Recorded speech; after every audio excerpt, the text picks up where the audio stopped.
E se eu te disser que o casal que você mais shippava em Star versus a Força do Mal foi na verdade o que arruinou o desenho? Pois é, Stark, o nome que dominou a fandom, que gerou fanarts, teorias e uma qualidade absurda de tretas na internet. A gente sabia que desde o começo o objetivo final dos roteiristas era juntar a Star e o Marco. Mas o caminho que eles escolheram para chegar lá não foi só tortuoso, foi um desastre. Um desastre tão grande que na quarta temporada engoliu a trama principal, jogou o desenvolvimento de personagem no lixo e transformou a história sobre magia e reinos em uma novela adolescente mal escrita. Muita gente fala que o programa priorizou o romance em vez da história, e hoje a gente vai mergulhar fundo para entender porque Stark, o chip que era para ser o coração da série, acabou se tornando seu maior problema. Ele era o garoto de segurança, um pé no chão da nossa realidade, e ela era a princesa mágica e caótica, eles se completavam. O Marco ensinava a Star a pensar antes de explodir tudo, e a Star ensinava o Marco a sair da sua zona de conforto e viver um pouco. Eles eram melhores amigos de verdade, e a química era inegável. Quando a Star desenvolve a paixão por ele, é super compreensível. É que aquele momento no final da segunda temporada, quando ela acha que nunca mais vai vê-lo e finalmente confessa o que sente, aquilo foi um poderoso. Um eu gosto de você simples, direto, cheio de emoção. Naquele ponto, se eles tivessem ficado juntos, eu acho que ninguém reclamaria, teria sido um final feliz de um arco bem construído. Mas aí vem a terceira temporada e com ela a complicação que poderia ter sido a melhor coisa da série se tornou muito ruim. Sim, eu não queria dizer, mas eu vou continuar falando por um longo tempo que Tom e Star formavam um casal muito mais interessante do que Star e Marcos, jamais foram. Você deve estar se perguntando que eu sou louco, eu sei, calma. O Tom começou como ex-namorado tóxico, com sérios problemas de raiva, mas aí que tá a genialidade. O personagem teve um arco de desenvolvimento muito bom, ele não queria ser mais aquele cara, ele contratou um coach de vida, um coelhinho fofo, e estava genuinamente tentando melhorar. A gente vê essa evolução no baile de lua de sangue. Sem dúvida, ele é ainda aquele cara manipulador que quer prender a alma da estádia dele para sempre. Mas depois que o Marco, com a ajuda do fantasma do pai da Eclipse, entrega o plano dele, algo muda. O próprio Marco, que era seu rival, se torna seu amigo e ensina para ele uma lição fundamental sobre consentimento. Você não pode forçar a Star a ser sua namorada, ao menos que ela queira. Quando Tom ouve isso, algo muda nele, o estopim, um estralo. Quando ele e a Star se encontram na terceira temporada, a dinâmica é completamente diferente. O relacionamento deles o força a perceber que ele precisa mudar de verdade. E não só falar isso da boca pra fora. E isso culmina em um dos momentos mais fortes da série, o ritual de demonismo. Ele decide passar por um procedimento super arriscado e doloroso. Basicamente uma lobotomia mágica para se livrar dos seus demônios internos. E quem está lá para segurar a mão dele? A Star. Esse momento cria um laço real entre eles. Eles reiniciam o relacionamento e por um bom tempo isso até funciona. Eles têm problemas como qualquer casal, mas também tem momentos doces e mais importante, o relacionamento deles serve como uma trama principal. Tem uma cena que é muito boa, que eu gosto bastante, é que eles estão em uma loja e o vendedor tenta expulsar o Tom, chamando ele de monstro, até perceber que ele é um príncipe.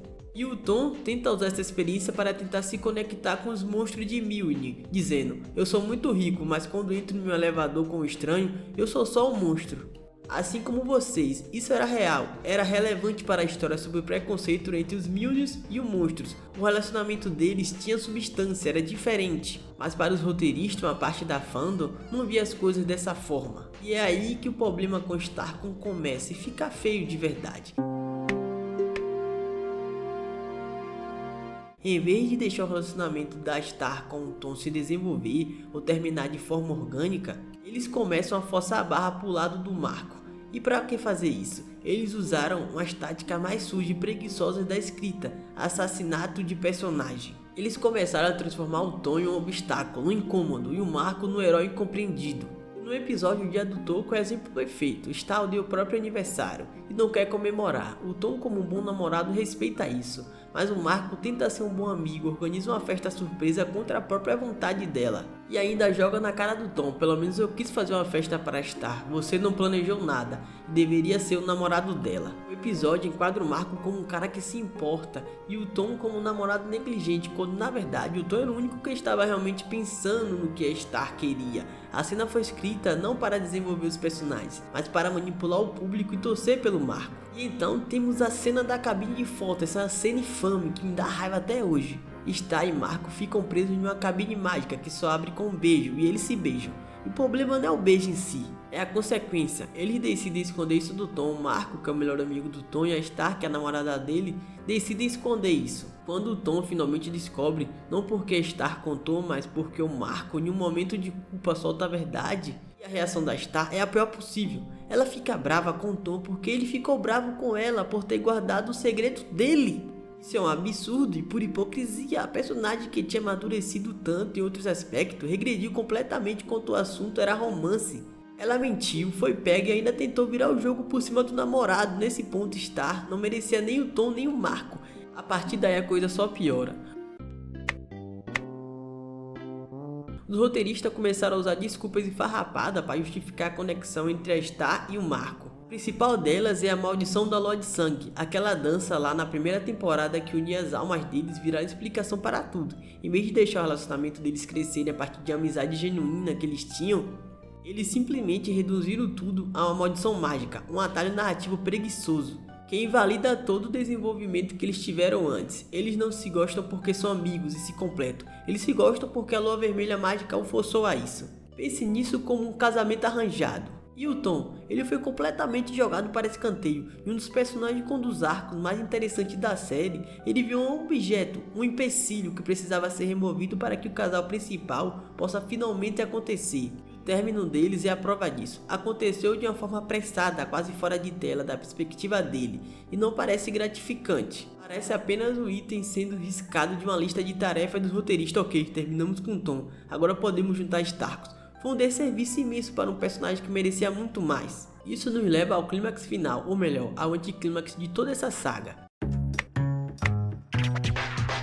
O beijo final, depois de 4 temporadas de vai e vem, depois de destruir um relacionamento promissor e o desenvolvimento de vários personagens, Star e Marco finalmente se beijam. E em que momento eles escolheram, você deve estar se perguntando, para ter essa revelação romântica? Simplesmente decidiram fazer isso no meio de Apocalipse. Literalmente os guerreiros solarianos estavam massacrando seus amigos. Eles precisavam evacuar, o tempo era essencial. E a Star puxa o Marco para um canto isolado para dizer: eu quero que você me ame porque eu te amo. E essa cena resume tudo que deu errado. Foi egoísta, foi anticlimática e não foi merecida. A Star tinha terminado com o Tom há no máximo 1 ou 2 dias na linha do tempo da história. Ela estava chorando descontroladamente pelo término e de repente já está se declarando para o melhor amigo no pior momento possível. Faz parecer que ela não se importa com nada daquilo, depois de tudo que eles passaram, depois de como o Star tratou o Marco de forma insensível em vários momentos. Eles mereciam ficar juntos? Naquele ponto a resposta era não, completamente não. Todo o drama do relacionamento tomou conta do final da série. A gente queria saber o que levou o Mon a atrair a própria filha, mas em vez disso ganhamos um Marco de repente tendo sentimento pela Star. A gente queria ver mais do Ludo, mas em vez disso ganhamos mais briguinhas entre Star e Tom, e o foco se perdeu completamente. No final, a destruição mágica une Milne e a Terra em uma única dimensão, e as consequências disso é que Star e Marco podem ficar juntos. Todas as possíveis ramificações negativas dessa fusão do mundo são ignoradas, em favor de um final feliz do casal. E por isso que Starks para muitos é uma lição de como não fazer um romance em um desenho animado. Talvez eu seja só um pouco suspeito para falar, porque o Tom era um dos meus personagens favoritos.